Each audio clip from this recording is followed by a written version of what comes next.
Hi, everyone. This is Samantha Rose Hill, and I'm here with Elias Krim, and welcome to week one of Dante's Inferno. So I am going to hand it off to Elias, who is going to get us started down our path's journey. All yours. Thanks, Sam. Hey. Hey, everybody. Happy to be here.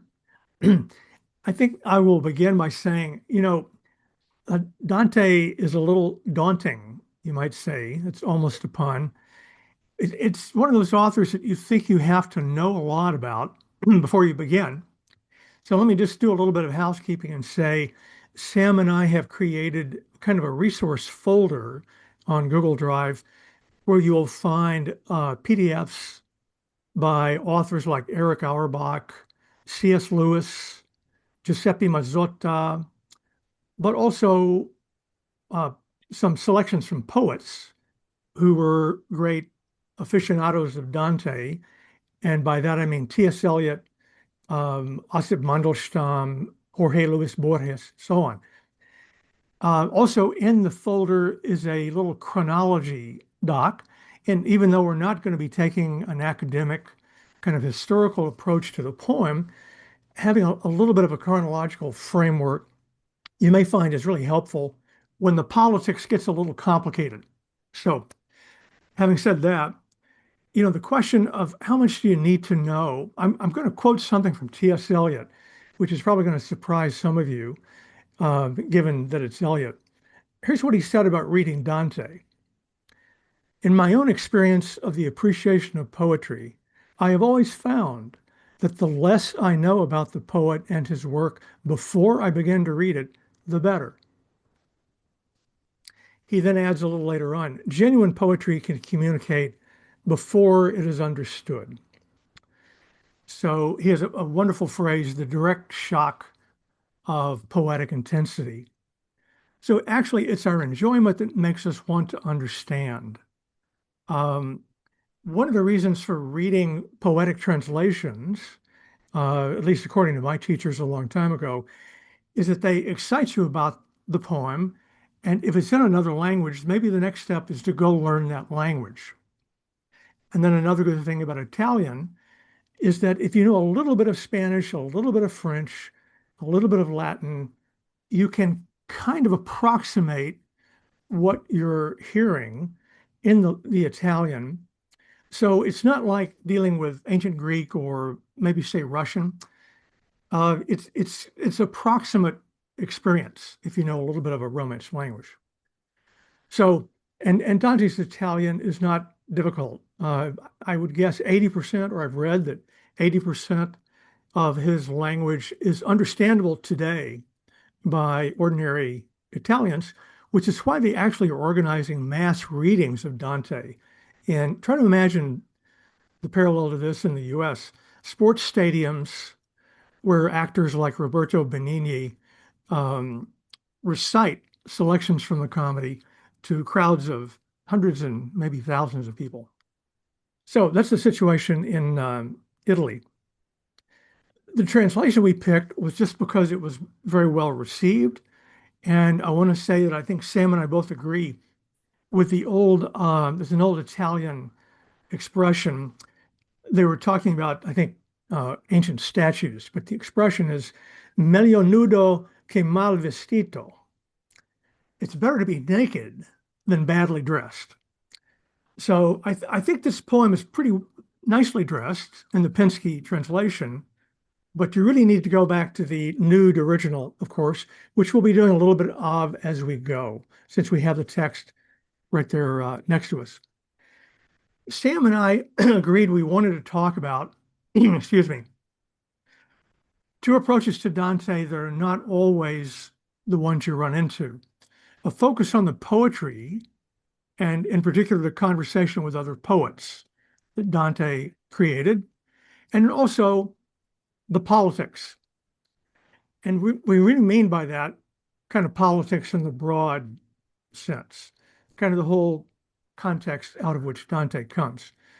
Um, so what we get here is the realization that his poetry and his politics are kind of inseparable, to tell you the truth. Someone observed that whoever it was in Florentine city government that signed the document that expelled Dante and forced him to lead a life, almost 20 years of it, writing this long poem, that's the person they should erect the statues to. So that's a fair point because it really was exile that created the poem. So the other thing about it is, and this is not something that people normally notice, Dante is writing about a lot of very specific things, people that he knew, and in particular, a city, a world-class city at the time he was writing, which had gone into a kind of a tailspin and had exiled him. And part of what we feel in the poem is his great grief over losing that city and his role in it. Sin in this poem, particularly for those of you that are a little bit newer to Dante, you're going to be surprised how social it is. It is not really a matter of individual sinfulness, and even individual sinfulness is often, understood in a social context. So that is a medieval way of thinking that's different from where, kind of the more modern, more Protestant ways of thinking have left us. So finally, I want to add that just as Virgil and later Beatrice will be Dante's teacher as he goes through this experience, Dante, in a way, is our teacher as we go along. As you read the poem, you see this is a kind of expanding universe. The poem has kind of an urgency, and I want to come back to that in just a second. But it is an expanding universe that gets bigger as we read it. It's also true that every one of the three sections of the poem, the Inferno, the Purgatorio, and the Paradiso, are really completely different ways of life, completely different alien worlds. So what I would just say for the moment is that the intensity of the gloom and the pain of the Inferno is very unlike either of the other two sections. So if this seems like hard going, hang on, light is coming. But you have to descend before you can ascend, right? Okay, I want to jump right into Inferno 1. 1 and 2 are a kind of introduction to the entire poem. Sam, anything you want to throw in before we go into the first lines? Oops, you're muted.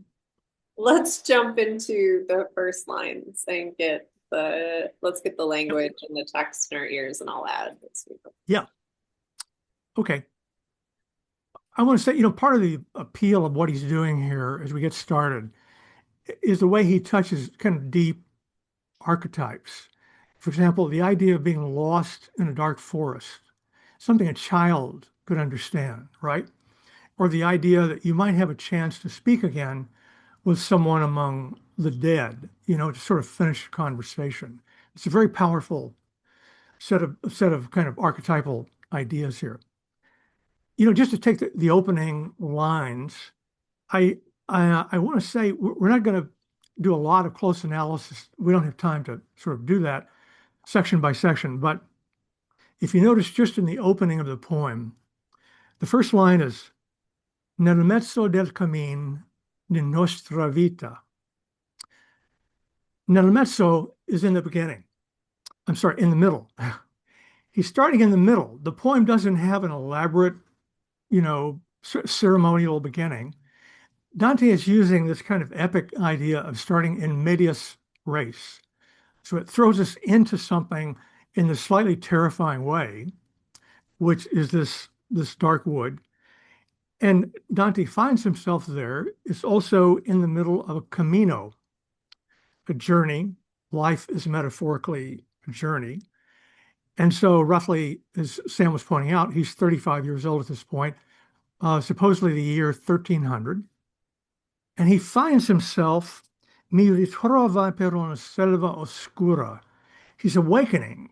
And some commentators believe this means he spent the night lost in this wood. and he's now just beginning to awaken and also come back to himself in kind of a conscious way. So it's also something metaphorical, obviously, because he's talking about being lost in his own life. So the direct way is what he has lost. And what he means by that, he doesn't state bluntly, but we get it as we go along through the poem, and we find out indirectly about this amazing career he had, two careers really, in poetry and in politics in the city of Florence. But somehow they have, through the various crises that have emerged here, in 1301, 1302, in his exile, under punishment of death, of being burned alive, and with the loss of his family and all his possessions. This is an earthquake, particularly for someone like Dante, who is a very high-minded, civic-minded individual. Excuse me. So, so that's the way he opens up. For us, going into the poem in this way, it's a little bit like a visit to a prison, a refugee camp, a gulag, a mental hospital. We're going to be hearing screams and cries, groans, laments. So what I want to say is this is a physical landscape because Dante is very visual, but it is also an acoustic landscape. And as we go a little further along, we'll be picking up on what the poet Mandelstam noticed, and that is all the furious, buzzing, amazing noises that Dante makes with the Italian language as he's describing these scenes that he has witnessed to. I would say, we modern people, one other thing about where we're going, we do have fears that in hell we're going to be encountering people that we actually sense are innocent. And we have this kind of moral question always in our heads. What are we looking at here? Is this just? Where did this idea of justice come from? And so on. So, so that's the journey, and it's the journey of our life. So he uses the plural, and so suddenly now we're all involved in some way.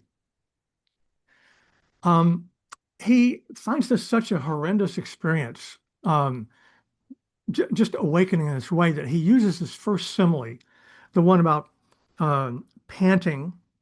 This is where he's stopped below the hill that had pierced his heart with terror. He looks up at the crest and sees the sun shining on the top of the planet. That begins to ease his anxiety, as though he were one still panting ashore from a dangerous sea, looking back at the deep he's escaped. My thought returned to that grim mountain, grim defile that never left alive any who stayed in it. So by making a little simile like that, he's beginning to do this epic poetry thing, which is to use similes to just briefly give you a quick kind of window into some other world, some other, in the case of something like the Iliad or the Odyssey, you move from a battlefield to a scene of peace. He's doing the same thing, but he's also doing something perhaps very particular and individualistic with his similes that really are wonderful and powerful poetry. So he says he rests his body for a while, and then he looks up and sees an animal, a leopard. This is where in the poem he is using the leopard, the lion, and the she-wolf. And we begin to think there's something rather kind of dreamlike and kind of allegorical going on here. Because he doesn't really quite explain or identify these three animals. The commentators attempt to do that, and they attempt to explain to us that, they are maybe the she-wolf is disordered appetite, the lion is violence, and the leopard is fraud. And those categories correspond to the three major sections of the Inferno, which I think is a reasonable guess. But the mood, as I say, is kind of dreamlike and kind of allegorical up until what's about to happen. And that is after he encounters these animals, these terrifying animals, he also meets Virgil. He sees a spirit standing there. Someone appears to him, he says, who seemed nearly to fade as though through long silence. And here's one of the many puzzles in the poem. How does Dante know there was a long silence? What does this refer to? The commentators think it means that Virgil's voice is not well heard in Italy at that time. Maybe his Latin was a little too difficult, or he was not read as much, which I don't think is necessarily the right answer. It may just mean that he's an ancient figure, and that though he's very important to Dante, he's not in the common culture of Florence at the time. At any rate, Dante cries out to him, "Living man or shade, have pity and help me, whichever you may be." And Virgil replies, "No living man, though once I was. My parents were Mantuans from Lombardy." I just want to notice here that Virgil is going to be a real figure. He isn't going to be a kind of an allegorical ghost. But because of who he is, he introduces himself in this wonderful and kind of highly dignified way. Non uomo già fui, e li parenti miei furono Lombardi. He begins with his parents. So he's kind of calling on, ancestry. And the poem is one about a culture that is obsessed with ancestry and relations and all of that. So he evokes a bit of that, just identifying himself. And he goes on saying about how he lived under Augustus, of course, that he was the great poet who sang Anchises' noble son.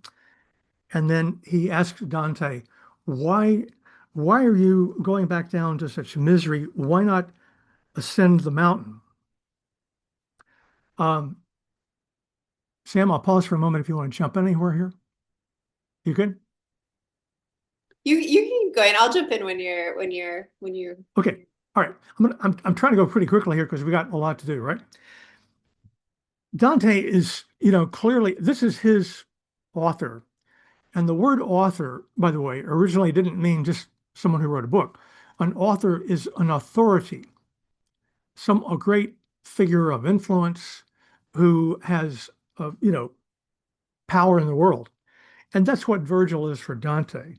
So Dante's opening lines to his great teacher are, "Or sei tu quel Virgilio, and quella fonte che spandi di parlare si largo fiume." Are you that Virgil? So he's really stunned. Virgil's the font of overflowing uh, speech for Dante.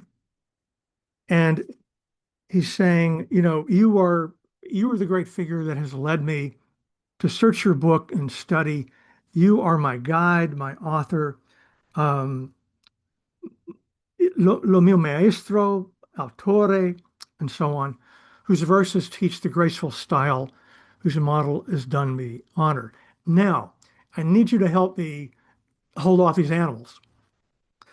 So he says, Virgil says to Dante, you're going to have to take a different path. And then he begins to explain, you know, what's behind his appearance and where Dante is going to have to go. So he says, this beast lets no one pass her way, and she is voracious, for feeding makes her hungrier. This touches on a theme that's going to come up a lot later in the poem, which is human desire, incontinence, our inability to control our consumptive passions. And then he says, until the hound comes who will give this creature a painful death. Here's another one of those little mysteries in Dante. Who is the hound? The hound may be the emperor that Dante is hoping will emerge that will bring peace to all of these battles and conflict that's going on in Italy at the time. Um, so then he goes on to say, I judge it best that you follow me.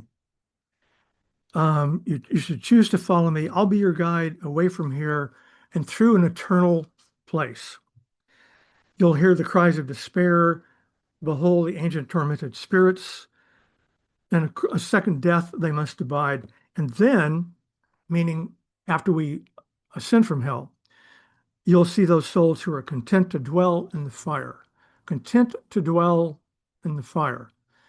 So, this is a peculiar notion, this purgatorial process, but that's what the second part of the poem is about. You endure it because someday you hope to join the blessed. And then finally, Virgil is saying, I will have to drop off. And as you go up the mountain, you'll have a different Sherpa, and that will be Beatrice, one worthier than I. When I must leave you, you will be with her. For the emperor who governs on high wills I not enter his city. But this is kind of poignant. Virgil and Dante, as they kind of hike across this terrible landscape, you clearly sense Dante's great admiration and love for his maestro. And Virgil calls him filiol mio, my son.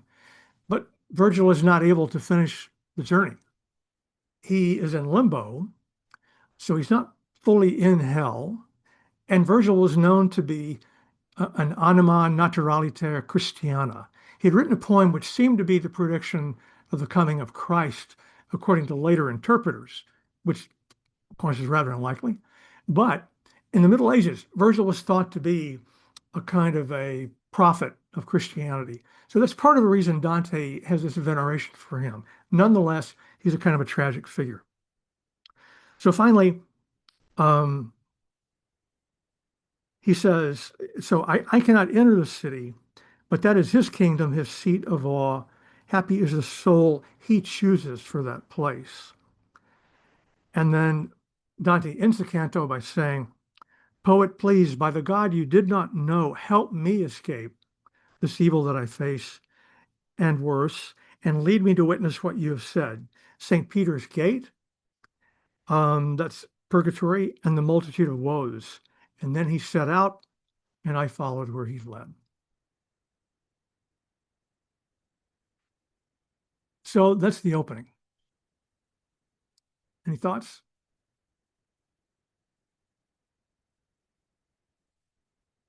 It's a bit of a rush in the way the poem just comes tumbling out. You know, Dante's awakening. There's the hill. Three animals appear. Suddenly there's Virgil in front of him, but we're putting the groundwork in place here for uh, many themes that will emerge as we go. As I say, Dante will be our teacher as we go.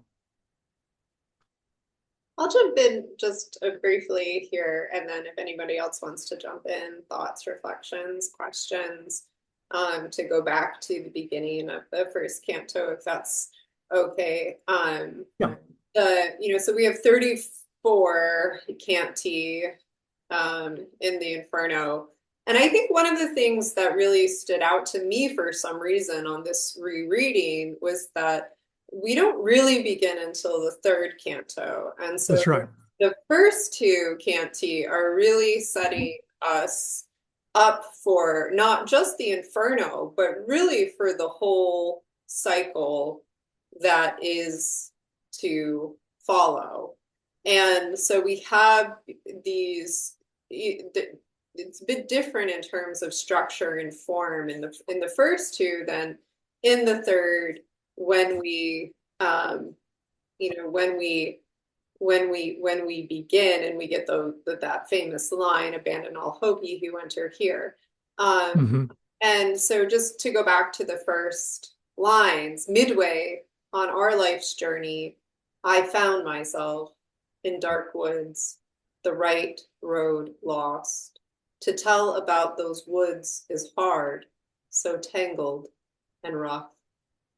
And a couple of things stood out out to me in this, and one you mentioned, which is which is the play with classical archetypes that we're going to be introduced to in the opening stanzas of the poem from the she-wolf, uh, one of these three animals who becomes an embodiment of a certain form Yeah. of desire, negation, and to the midway, to the midpoint, which we know from our footnotes is a reference to the Psalms, which we're told in the Bible, life is 70 years long, and so 35, the age of our journeyers, at the midpoint on life's journey. I believe it's also a reference to Aristotle and his Mhm. physics and a contemplation on how it is that we perceive time, how it is that we understand time to be moving, both to be moving multi-directionally and to find ourselves subjectively at a midpoint. But also, in writing this book on loneliness for I think 10 years now, um, often to be in the archetype of being lost in the dark woods is synonymous with being godless. Mm-hmm. And so it is to feel oneself to be without God. And so I was thinking about that in relationship to the right road lost and what it means to be alone in the woods off of the true path. The other thing that really stood out to me, there's so much to say, but I'll shut up after this, was on page 5 at line 3940, we can see the translation there. As when divine love sets those beautiful lights into motion at creation's dawn, and the time of day and season combine to fill my heart with hope of that beast with festive skin, but not so much that the next sight wasn't fearful. A lion came at me, his head high as he ran, roaring with hunger, so the air appeared to tremble. And so I was really taken with the concept of the l'amor divino, of divine Yeah. love, and the contrast that it gives us between being midway through life's journey, between being this voyager who is navigating their way through life, and thinking about divine love as the hand of creation, taking us back to that Genesis moment when the beautiful lights were set into motion, when all was illuminated. So one question would be why? Why are we beginning with the creation story as well as he begins to, make his way through this landscape that's being drawn for us?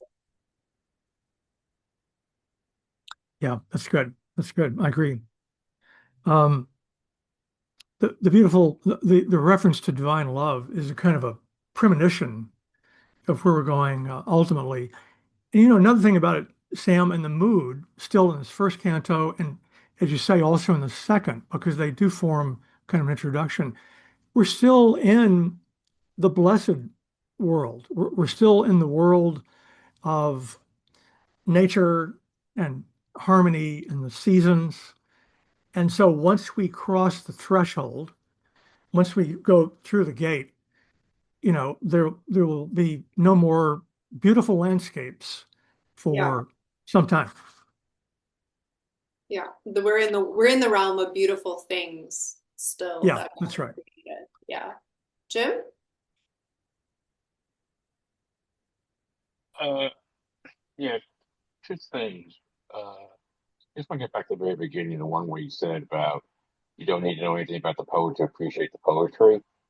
Hmm. And Sam, you'll appreciate my bringing up Yeats. I mean, not you, not knowing Yeats's other interests kind of takes away and masks a lot of the imagery that he used in his poetry. And I have saying that with Dante, not knowing something about 14th, early 14th century Italy, Florence, and what was going on at the time, you could lose some of what he was writing about, Sure. or some of what was inspiring him. But again, back to loneliness, what you said about the forest and everything else, I can't help but think of being lost in the forest as a prompt to think about one's mortality, which Mhm. would include the possibility of hell. So, I mean, and for some reason, I got reminded of that, of reading about that suicide forest on Mount Fuji in Japan. Right. Hmm.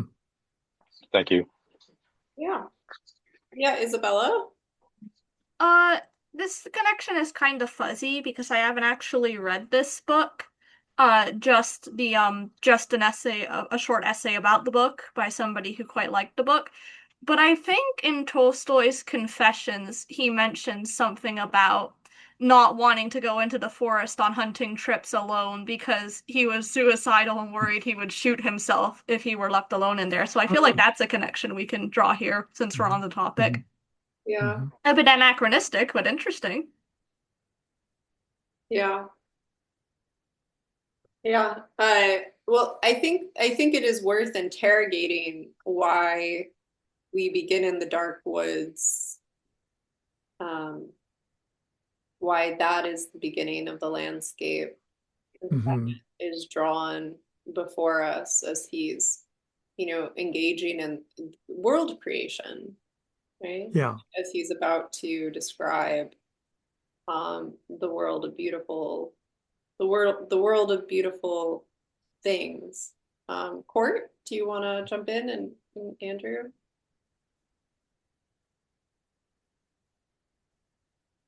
There we go. Um, I just wanted to add another quick note about my background. I worked as a banker my whole career, but I'm trained as a theologian. And uh, in that context, I got very used to reading lots of translations of the original text. And it's been fun uh, stepping into it in this way. I'm also a student of Gramsci, and his whole thing of getting lost, not finding yourself, but trying to get lost so that not finding yourself lost, but trying to get lost so that you can find yourself is a theme of his I find very compelling. And so it's interesting to me in this text that he's starting out in that dark wood, which to pick up on, I forget your name now, one of our, it's a theme that the dark wood shows up again and again throughout Western culture as a place to find yourself and or get out of. And it's one I'm very much interesting to see here. Yeah. And I think just to add to that, as Elias mentioned in his lovely opening, remarks that, this poem is and to respond to Jim too, that this poem is a response in some ways to being cast out into exile. Yes. Yeah. Yes. And so Dante is literally wandering around Tuscany. Um, Yeah. and we can think about that image of being cast into exile, of wandering around, the woods, the landscape beneath a dark sky, which is a metaphor. It's a metaphor that we're being given in order to think about the metaphysical question of what it means to for all human beings to have to negotiate life's journey, right? So if for Aristotle, the middle point is contains both the beginning of the thing and the end of the thing. That Mhm. is what we ourselves contain at every moment given in our waking days, our beginning and our end. To go back to that Merwin poem for a moment, that we carry that with us. But what happens during these moments of existential questioning where we ask after our own life's journey through time and space and our experiences of the world, So we are being taken on a particular journey that is from the beginning being opened up to us Hmm. as a metaphysical journey as well, so that we can think about what it means to negotiate those questions. And if you, for those of you who mentioned our Death of Virgil reading group, just for a second to go back to that, we begin with Virgil between life and death. He knows he's going to die. He's at sea, sailing on the ship, and preparing to land. And so there's an unknowingness that is contained in what is known, right? There is a question, and he says in that second stanza, and savage that thinking of it now, I feel the old fear stirring. Death is hardly more bitter, and yet to treat the good I found there as well. I'll tell what I saw. So we have a reportage, right? It's tangled, it's roughed, it's savage. Fear stirs up inside of me just thinking about what it was like to be in those dark woods. Death is hardly more bitter than remembering that. But there was good there too. And now I will tell you what I saw there. Though how I came to enter, I cannot well say. Right? Being so full of sleep, whatever moment it was, I began to blunder off the true path. So we get another metaphor right away of I don't know how I got here. Right? There was a part of me that was asleep. I wasn't awake. I don't know how I ended up here. So I can't tell you how I ended up, but I can tell you what I saw. And when I came to stop below a hill that marked one end of the valley, and here we start to get we start to see the unfolding of the landscape that had pierced my heart with terror. We get the sense of the vast expansiveness, marked one below a hill that marked one end of the valley. I looked up toward the crest and saw its shoulders already mantled in rays of that bright planet that shows the road to everyone, whatever our journey. Then I could feel the terror begin to ease that churned in my heart's lake all through the night. The moon. Andrew, Michael. To unmute. I was just going to mention that Dante is clearly also speaking to his peers who would have well-known Virgil as a poet and the Aeneid and the journey, and I think it's book 6, down into the That's right. underworld that Aeneas takes to try to make peace, I guess, with his father. And but more goes on there than just that. But the journey down Yeah, definitely. in the Aeneid is certainly one in a dark wood, and it's not a easy go for Virgil. So Dante is definitely giving right at the get-go clues to his readers, um, who they can think about as his story unfolds. Yeah. Michael?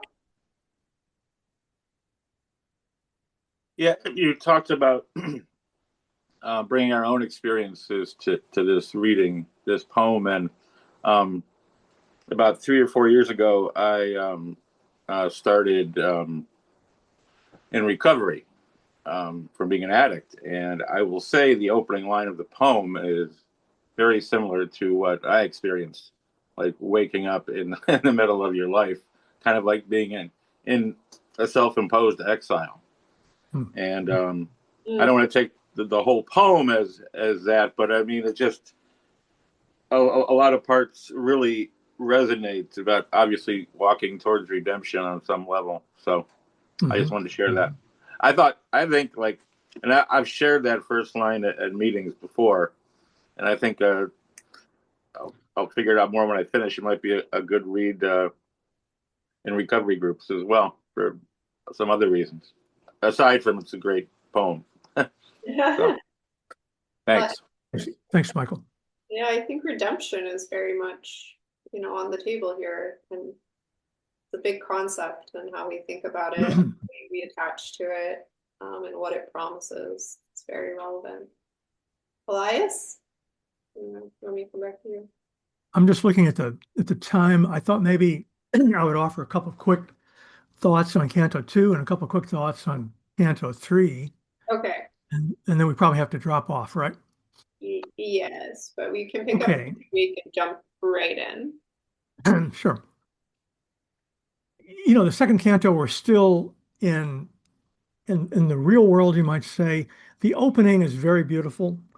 And the translator does a very nice job, I thought. Day was departing, and the darkening air called all earth's creatures to their evening quiet, while I alone was preparing as though for war. So, he's girding his loins. Something very big is about to happen. What happens in this canto is that Virgil says to him, "You're going to have to make this journey." And Dante, in a way, commissions himself after first saying, "Look, I cannot journey to hell. I'm not Aeneas, who did that for the purposes of empire, nor am I St. Paul, who did it for the purposes of the church."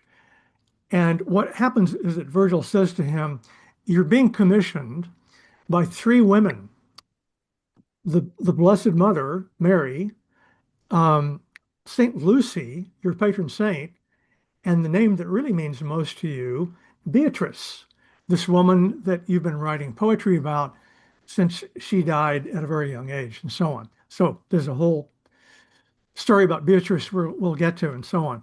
So in a way, Dante is showing he's very afraid, and I really wonder if what he's doing is making a certain kind of point of this, because what he's about to also do is something very prideful, which is say, "I am going to be the new Homer."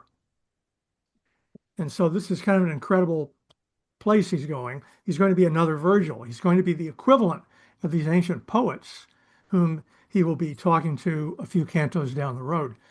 But he begins by saying, "I just don't think I'm up to it." And Virgil's saying, "You have divine dispensation.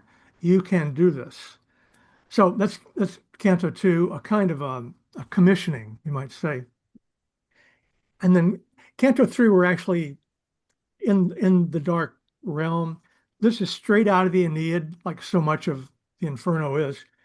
Charon, the ferryman of hell, and these horrifying, once he goes through the gate and he says to Virgil, this inscription, it's not just hard, as the translator says, hard to understand. It's fearsome, it's fearful, what I'm reading on this gate. Then he sees the souls getting in the boat. Eliot picks up this theme about "I had not known death had undone so many," and puts that in his poetry. But seeing the souls is the beginnings of this kind of infernal vision, including souls that are following a banner, a shifting banner, a category of souls that Dante, like so much, he made up himself. It's not written in any church, doctrine. The neutrals. So the neutrals are those who could not decide. They are so indecisive, they don't even belong in hell. They're just outside of hell, where they're endlessly chasing in different directions a flag, while also being kind of tormented by insects and so on. It's quite an awful scene. And among Independent voters. Sorry? Independent voters, I said. That's what they are. Yeah. Well, we're going to have to sort that out, aren't we? We're going to have to sort that out. Yeah. So one of them is a pope. So it's the pope who made the great refusal. This guy, it was in office for a while, and then he resigned. And when he resigned, he let in the next pope, Boniface VIII. And Boniface VIII is the great villain in the background of this poem. So we'll come back to him. The end of that canto, number 3, is that there's an earthquake and Dante faints away and he will wake up on the other side of the river Acheron. The way Dante navigates hell is pretty amazing. He's either fainting, riding on the back of some bizarre beast, or being ferried in some unusual way or another. So there's a lot of creativity around that. But anyway, that's the end of Canto 3. Thoughts, reflections, questions?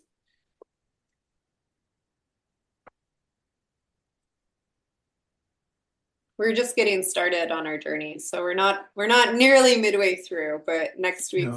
we can jump yeah. straight into the text. Jim? More of a quick question. Yep. Is Dante going to go into a lot of like the mythological references and everything else? Where I may want to pull out my old copy of Bullfinch or Edith Hamilton? I mean, you might. Usually in the notes, in the back of the book, you'll see some notes that will help you through that. You know, the reason there's such a mountain of literature about Dante is because just below the surface here, as Sam was just pointing out, there's all kinds of references. This is a poem that moves at a fast speed. You don't notice the scenery. And when you go back and start digging into the scenery, you think, my God, this thing is incredibly architected. And it is architected with theology and with ancient literature and Dante's idea of what science was about and all kinds of things. But you don't really see it kind of as you go necessarily unless Dante stops and points to it. But it's incredibly dense.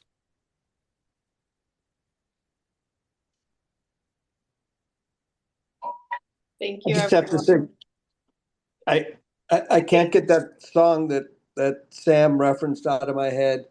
I think the next line is every word of that poem rang true, like something written on my soul, if I remember right. I'm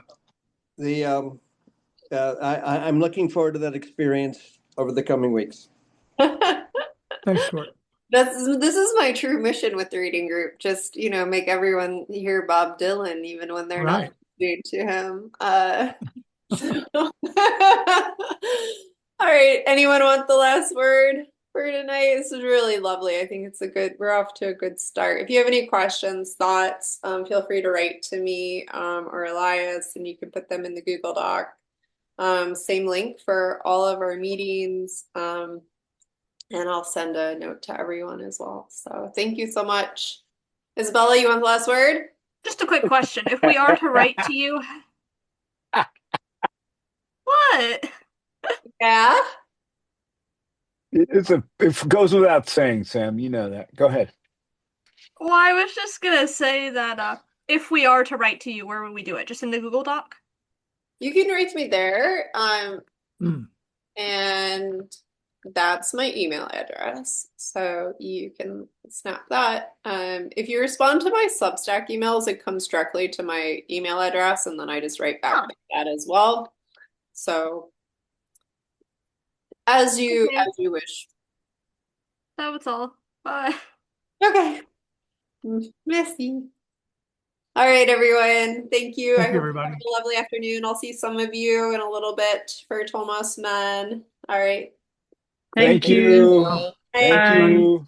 Thank Bye-bye. you. Bye.